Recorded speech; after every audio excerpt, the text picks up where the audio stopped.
We're a B2B company. We're trying to do those three things, right? We're trying to increase our customer base, so generating more MQLs to SQLs. We are trying to get them to spend more with us. So if they're buying product A, maybe they're also a fit for product B, product C, product D. Or we're trying to get them to come back more often, right? Increasing frequency, so repeat purchases, lifetime value.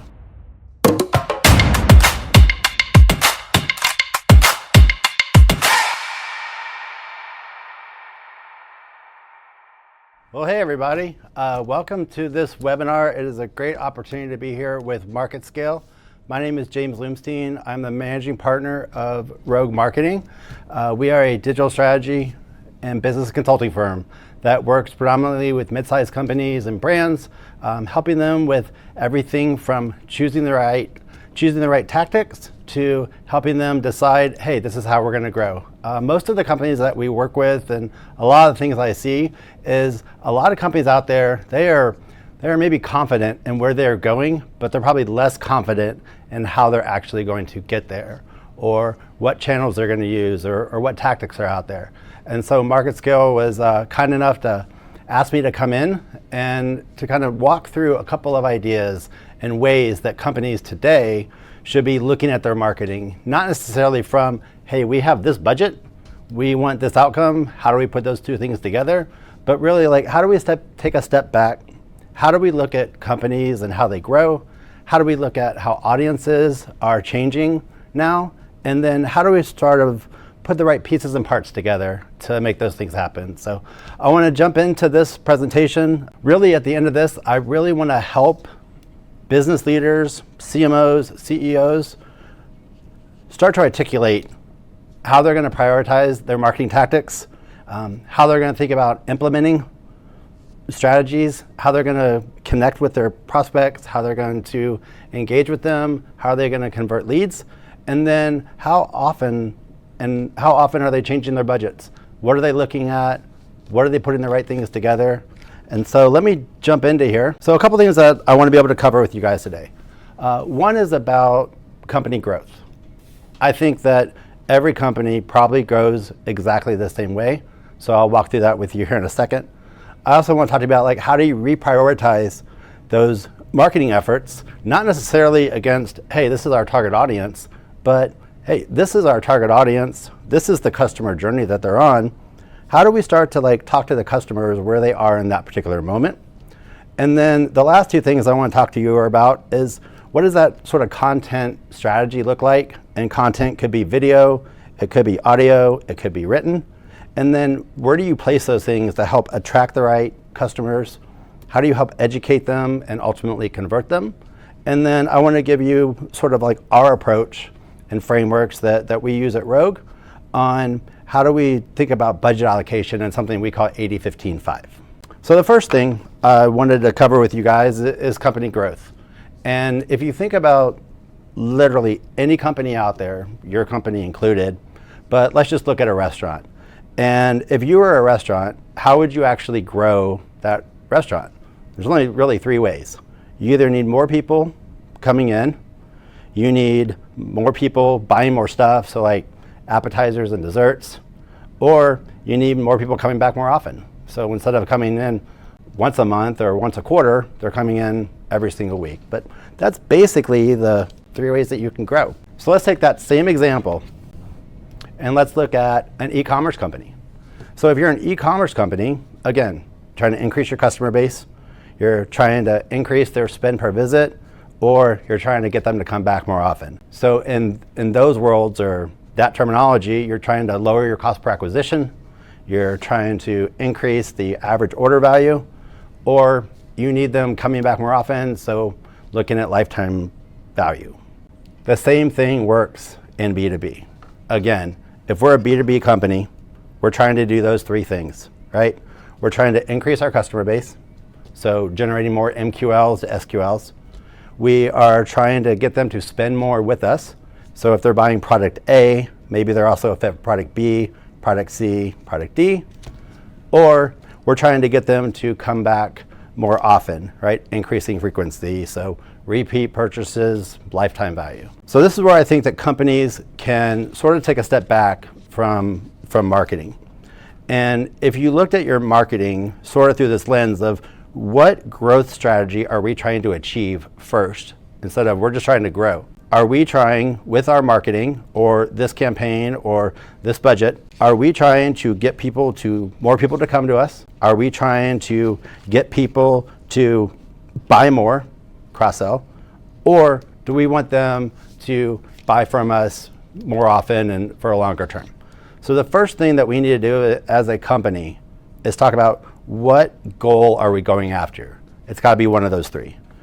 So once we've established the goal that we want to do, then we can start to talk through like the channels and what sort of message. But within all of that, this is where I think there's a lot of opportunity for B2B companies. And this is where I think that sometimes the frustration with marketing comes up.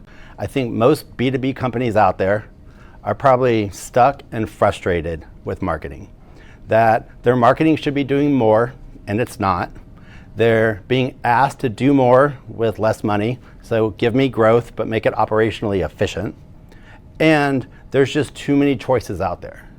And I'm probably willing to bet that most companies out there, if you went to your email or to your LinkedIn, you would probably see just a flood of marketing coming at you, which is try our tool, look at this platform, we can get you 10 more leads for 10 extra leads for $10.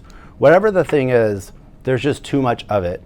And so stifled with so much choice that most companies today are probably choosing to do nothing. So let's just take a step back and look at, hey, if this is the company goal that we're going after, we're trying to sort of balance our attention, our budget, and the business goal. These are sort of the things that are sort of working in the background that are probably pretty important to at least have a conversation about. So there is obviously a big push towards digital spending. If you looked at probably any chart from Forrester to Gartner to eMarketer to HubSpot, money is shifting towards digital.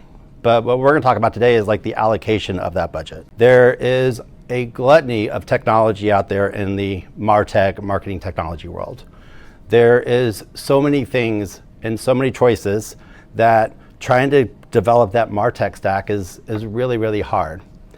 The third thing that we have to think about is just our consumers, right? Who our customer is, where they are actually spending their time, how are we going out there, how are we capturing that attention, and how are we making it easy for customers to discover us, and then how are we actually reducing the friction to get them to make it accessible to have them actually reach our products and services.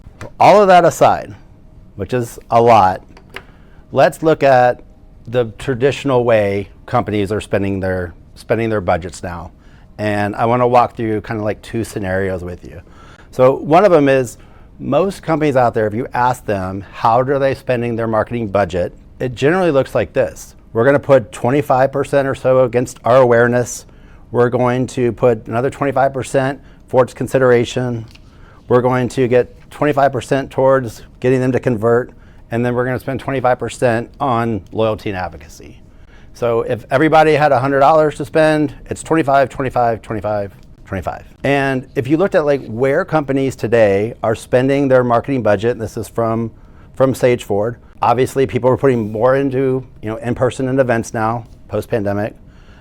Direct marketing and content marketing and print and public relations and paid social. Well, there are 12 different things on here. And if you only have $100, how are you actually allocating against those things? And if you looked at sort of this chart on the left, most companies out there are probably doing the standard 25, 25, 25, 25. Pushing that to the side, if you thought about like yourself or your customers and how they actually go to purchase products, how people buy everything from shirts at Gap to jet engines at GE, everyone's going through the same process, the same customer journey: awareness, consideration, purchase, loyalty, advocacy. Every single one is the same, and most companies, if they were spending their marketing dollars, They're just allocating it 25% kind of like to each part of that. And I wanted to offer a contrarian view, a different point of view, and a different way of thinking about our marketing budgets. So let's look at this. So if you were most companies are choosing a marketing channel based on gut feeling rather than the customer's actual journey to making the purchase. And so on that gut feeling, that's where the 25% continues to come out. So let's put that actually on paper.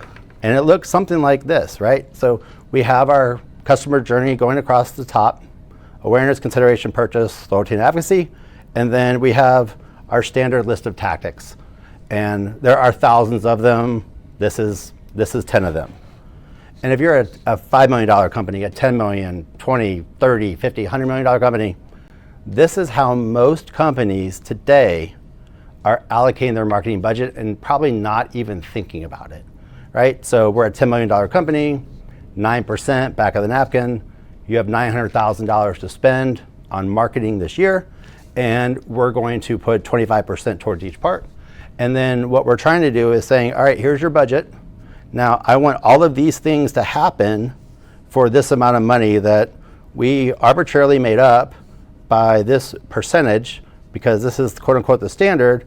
And now we need to see results for driving new leads, converting people, creating purchases, and loyalty.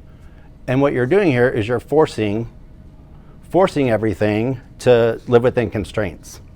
Now, our point of view is that you could take that same 100%, but if we allocate it towards the specific business goal, again, right? Like, do we want more people coming in? Do we want more people buying more stuff? Do we want them coming back more often, right? So if we want we want new people coming in, like that is the goal, all right? And we took the same sort of approach. Our approach would be something like this. Hey, we're gonna take 25% towards awareness, 40% towards consideration, 20% towards purchase, and then 10% for loyalty, 5% for advocacy. But it's the same amount, but what we're doing is we're focusing on the outcome. So we're gonna put 65% towards building the awareness and consideration. And where I think that most companies are probably falling down right now is in that consideration set, right? Like, we're very good at playing it at the ends, right?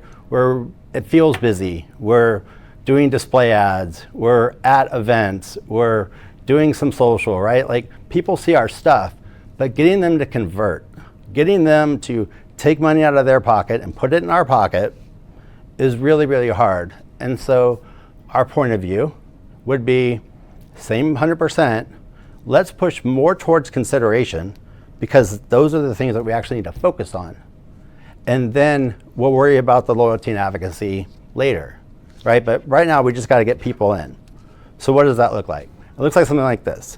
Now, I am just totally making this up, but if I was a CMO of this sort of like fictitious company, I would say, all right, hey, our 65%, we're going to focus on trade shows for awareness, and audio, and LinkedIn, and Google ads, and use our website for awareness. But this consideration, we are going to punch in on that, right? And so we're going to be, with intentionality, creating the right content that focuses on consideration. So the right messaging in our direct and email and print, the right messaging in our emails and our Facebook ads and our LinkedIn.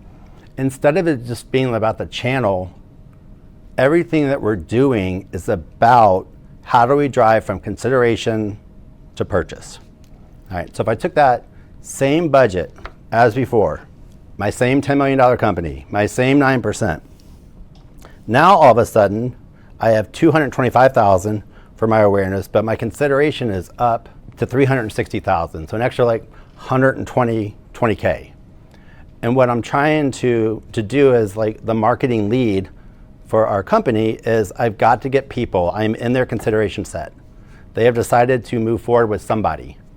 What are the things that we're doing and producing? What assets, what creative, what messaging are we doing to get them from that consideration to that purchase, and that is where I'm putting my extra 120K. So it looks something like this, right? So my before, even distribution.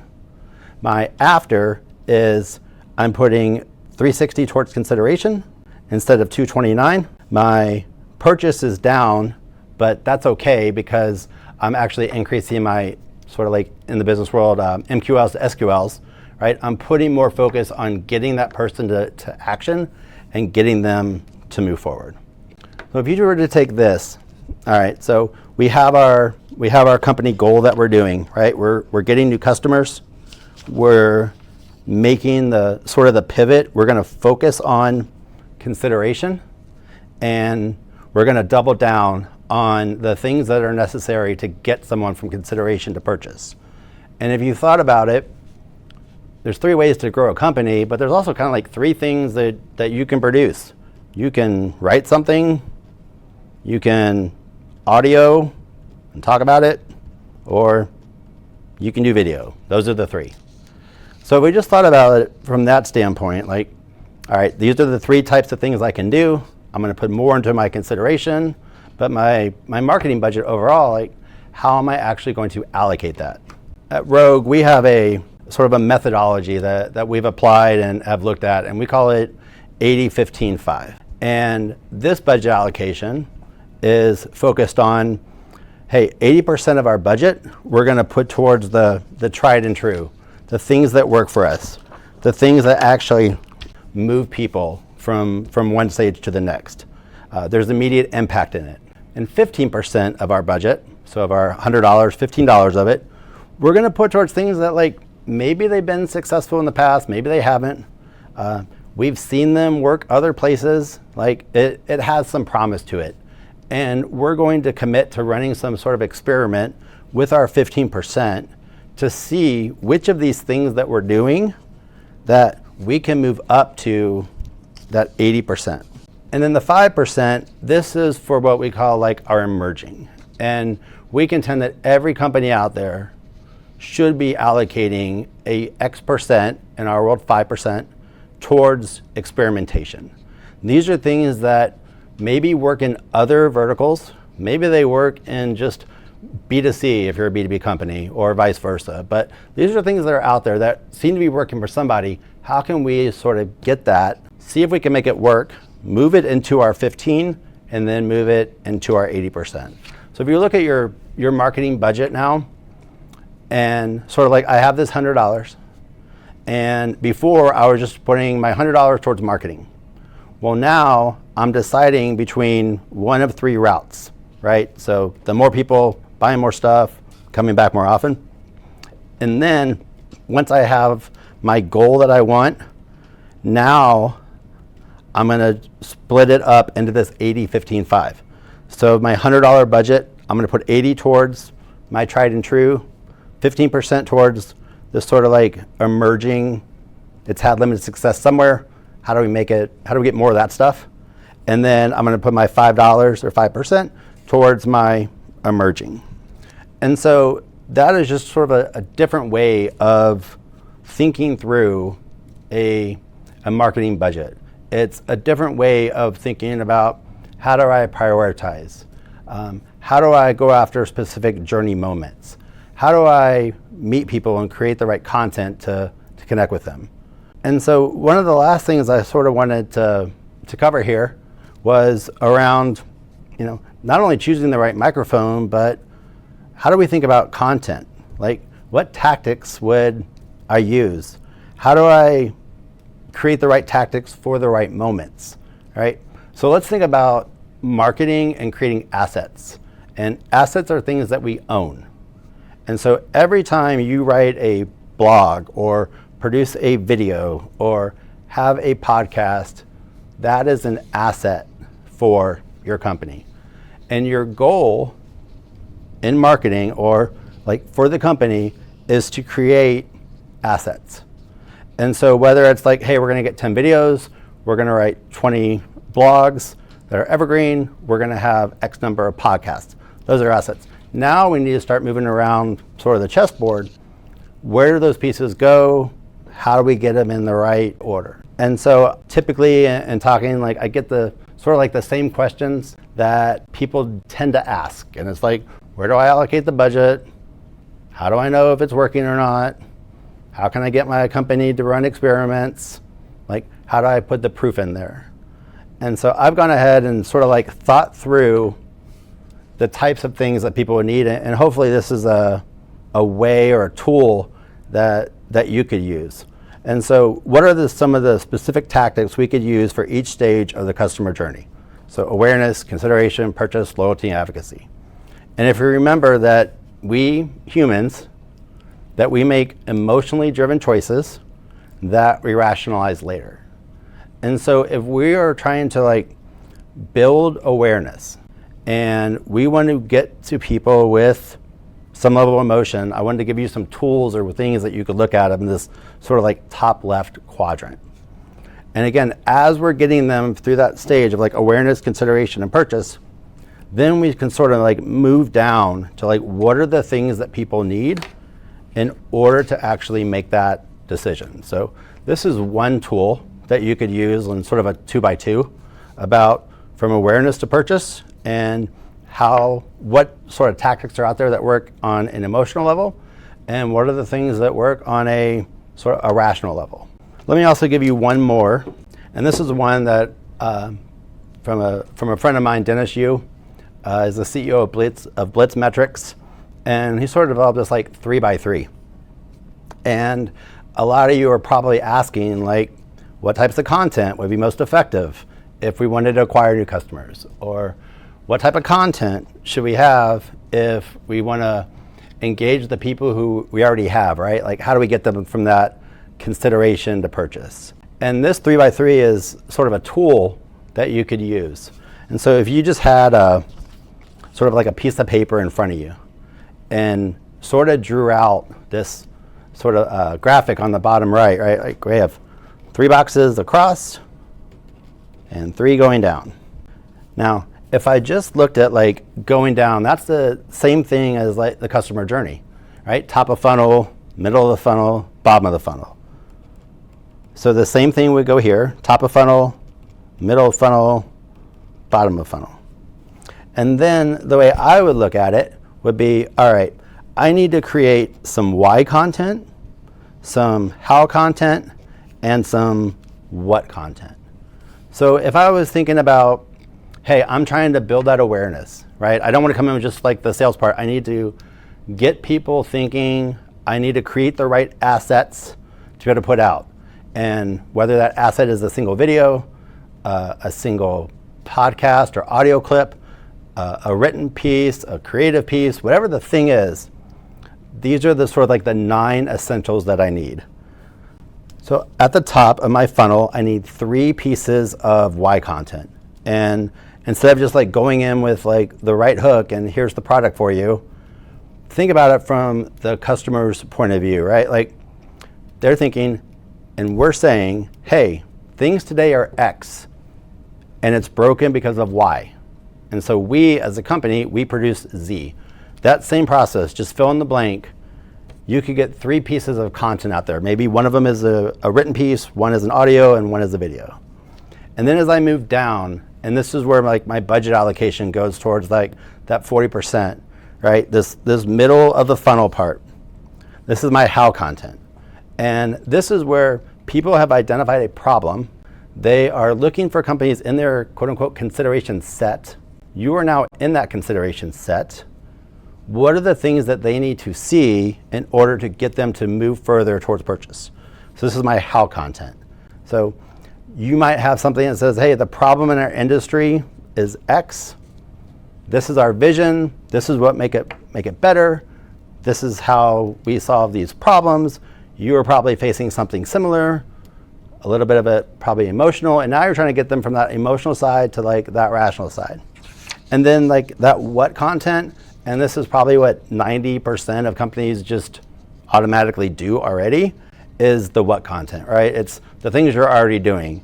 It is the prices, the demos, the product features, the special dates, the testimonials, like that bottom of the funnel part. And our contention is, hey, those things are great.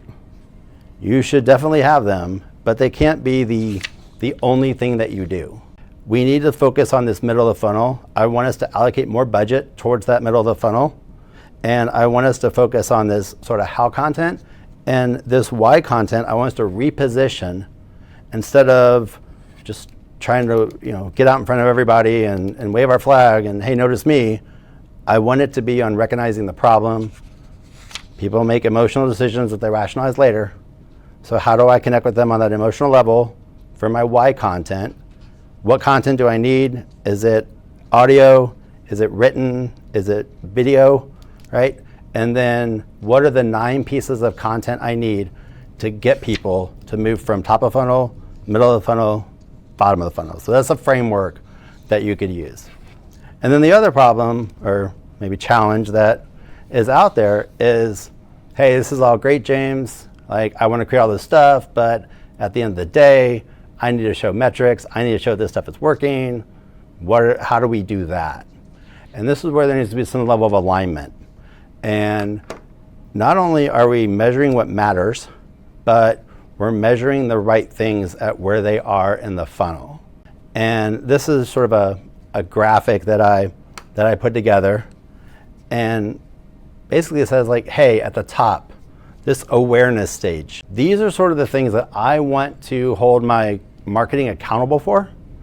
These are the things I want to see. Are we moving the needle in any of these areas? Are we getting a higher impression share? Like, do people see us?